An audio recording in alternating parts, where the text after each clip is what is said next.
sama dengan takwa. Jadi di sini masalahnya bahwa ketakwaan kita tidak harus seperti Nabi.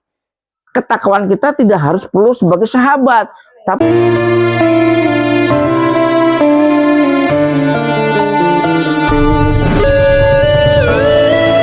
semampu yang kita tahu, semampu yang kita bisa tahu kalau ini diperintah, laksanakan dengan konsisten. Itu udah takwa. Kita tahu bahwa ini dilarang nih, atau subhat. Subhat itu antara halal dan haram ya. Nah, kemarin kita lihat video, ada yang bilang rokok itu halal katanya, ada yang bilang haram. Nah, artinya apa? Itu tergantung bagaimana dia belajarnya, bagaimana dia menjiwai ketakwaan itu. Jadi susah. Jadi level takwa setiap orang itu berbeda. Sama-sama Gus, sama-sama Syekh, sama-sama apalah kiai, level takwanya itu berbeda.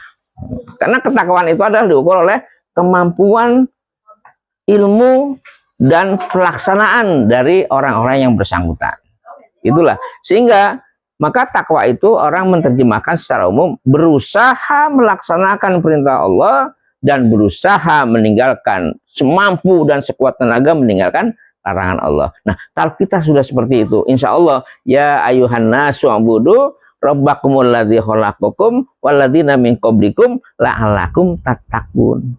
Wahai manusia, sembahlah aku yang telah menciptakan kamu, gitu. Yaitu sebagaimana orang-orang sebelum kamu. Kenapa? Agar kamu bertakwa. Jadi Allah itu sejatinya senang kalau ada hambanya yang takwa. Karena dengan pedoman ibadah, dengan media ibadah, dengan kiat ibadah, Allah menghendaki hambanya, ya, hambanya itu menjadi orang takwa. Terus ada lagi yang bertanya gini, lah Allah kan maha kuasa, Allah kan maha berkehendak, kenapa ya kok di dunia ada yang takwa, ada yang kafir? Nah di sini pertanyaan, kalau Allah memang maha segalanya, bikin aja semua orang yang diciptakan takwa semua, nggak repot, gitu kan?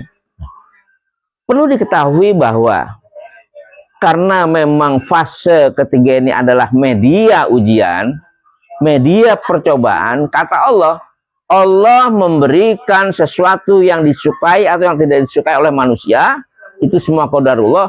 Allah ingin melihat sampai sejauh mana kesabaran hambaku, sampai sejauh mana rasa syukur hambaku, sampai sejauh mana ibadah kepadaku atas perintah-perintahku. Allah hanya ingin mengukur dengan kondisi yang berbeda ini, baik senang maupun tidak senang, untuk mengetahui siapa sih di antara hambaku yang banyak ini yang beriman, siapa sih hambaku yang banyak ini yang masih kafir, siapa sih hambaku ini yang masih munafik. Hanya itu sebetulnya media fase ketiga ini.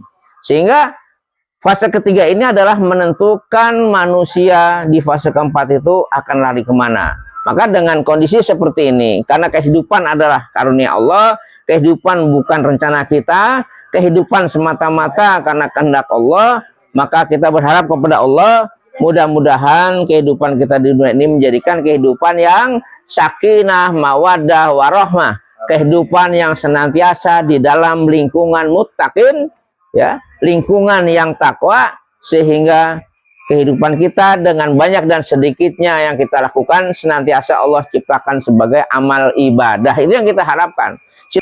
Jadi kehidupan ini adalah bagaimana kita isi dengan nilai-nilai ibadah. Gitu. Kita salaman, gimana kabar, ada rasa kasih sayang, disitulah kerohiman namanya. Nah, ya, artinya kerohiman itu adalah bagaimana kasih sayang itu bisa. Nah, kerohiman itu bagaimana 1 juta jadi 2 juta.